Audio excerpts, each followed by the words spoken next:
Mesdemoiselles, Mesdames, Messieurs, nous allons examiner ce soir une maxime turque bien connue. Et cette maxime, c'est la suivante. It ürür, kervan yürür. Alors, je ne sais pas si mon accent turc est correct, et je prie mes amis turcs de m'en excuser. Enfin, mes amis turcs. Enfin, il y a mon maçon. Non, mais je vous la dis en turc parce qu'en turc, ça rime, n'est-ce pas? Ürür, yürür. Tandis qu'en français, ça ne rime plus du tout. En français, ça donne le chien aboie, la caravane passe. Bah oui, le chien aboie, la caravane passe, tout le monde sait ça. Hein, bon. Alors, moi, personnellement, je me suis posé une énigme difficile, très cruelle, sur lequel j'ai beaucoup réfléchi, beaucoup médité, beaucoup écrit même. Et cette énigme, c'est la suivante, on peut l'énoncer de la façon suivante. Le chien n'aboie pas, que fait la caravane?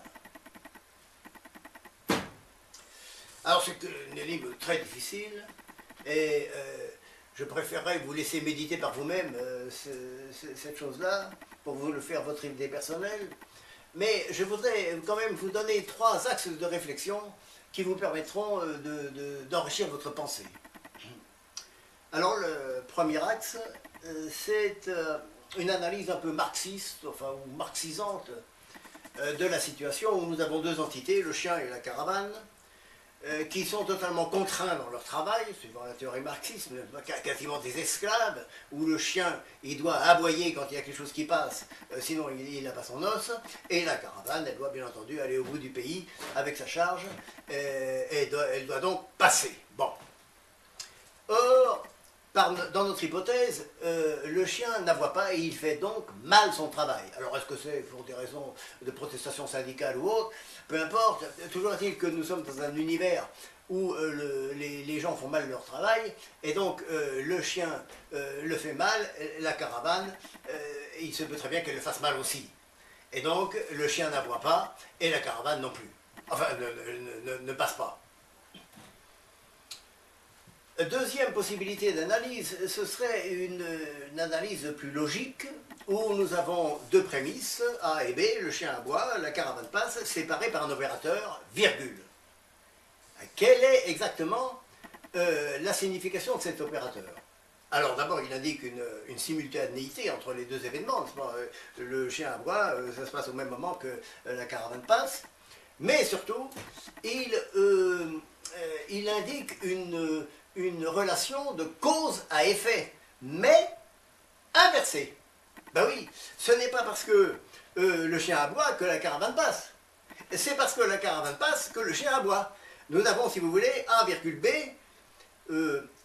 effet, virgule, cause, et non pas cause, virgule, effet. Effet, virgule, cause. Alors, dans la proposition A, B, nous pouvons examiner la proposition où l'on remplace A et B par leur contraire, donc non A, virgule, non B, ce qui donne, bien sûr, le chien n'aboie pas, virgule, la caravane ne passe pas. Et cette virgule, elle indique toujours la simultanéité entre les 2 événements, puisque au moment où le chien n'aboie pas, c'est bien le même moment que la caravane ne passe pas, et elle indique toujours la relation de cause à effet inversée, effet, virgule, cause, puisque ce n'est pas parce que le chien n'aboie pas que la caravane ne passe pas, c'est parce que la caravane ne passe pas que tout est tranquille dans le village, et que donc le chien peut dormir et ne pas aboyer. Alors, troisième possibilité d'analyse, c'est une analyse plus mathématique. Comme vous le savez, on a le droit de soustraire des 2 côtés d'une même équation une même quantité, et ici nous allons soustraire, nous allons enlever la lettre A. Alors ça nous donne le chien boit, et non pas aboie, la caravane pss.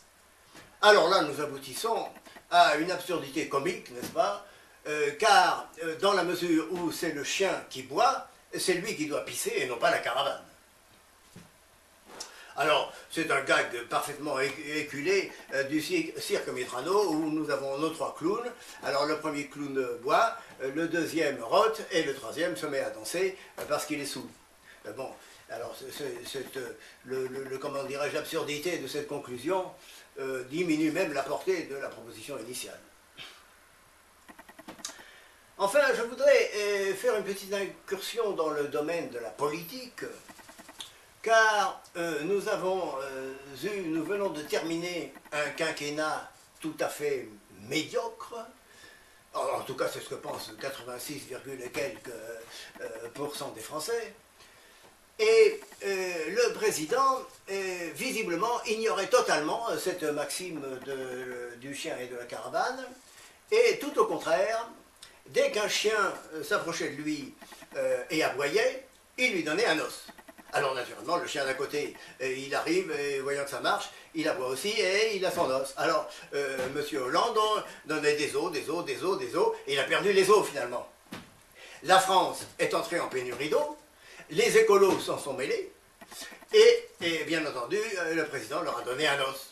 En fait, il avait, si vous voulez, la manie du cadeau d'eau.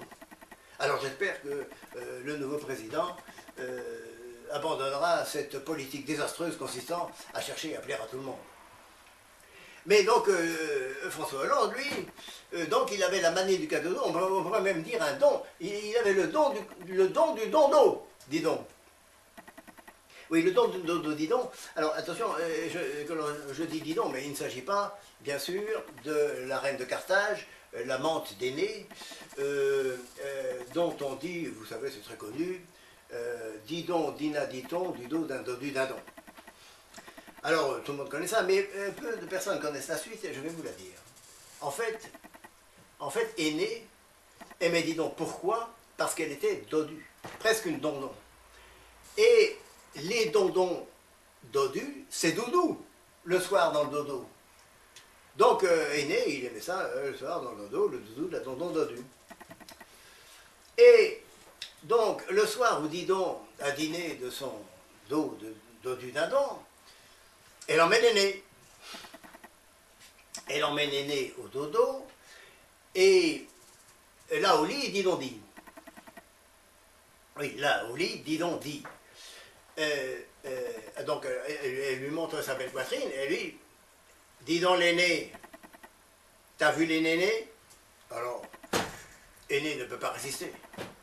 Et à Dada, sur sa dondon dodu, il donna dardard du dard, et d'un dard dur. Alors ça faisait contraste, si vous voulez, entre le dur du dard d'Énée de Didon, et le dodo du derbe de Didon, la dondon dodu, ça faisait contraste.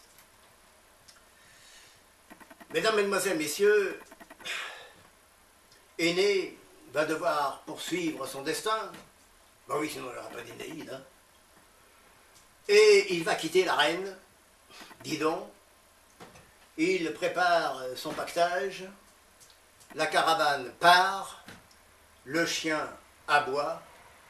Et la reine pleure. Mesdemoiselles, Mesdames, Messieurs, je vous remercie.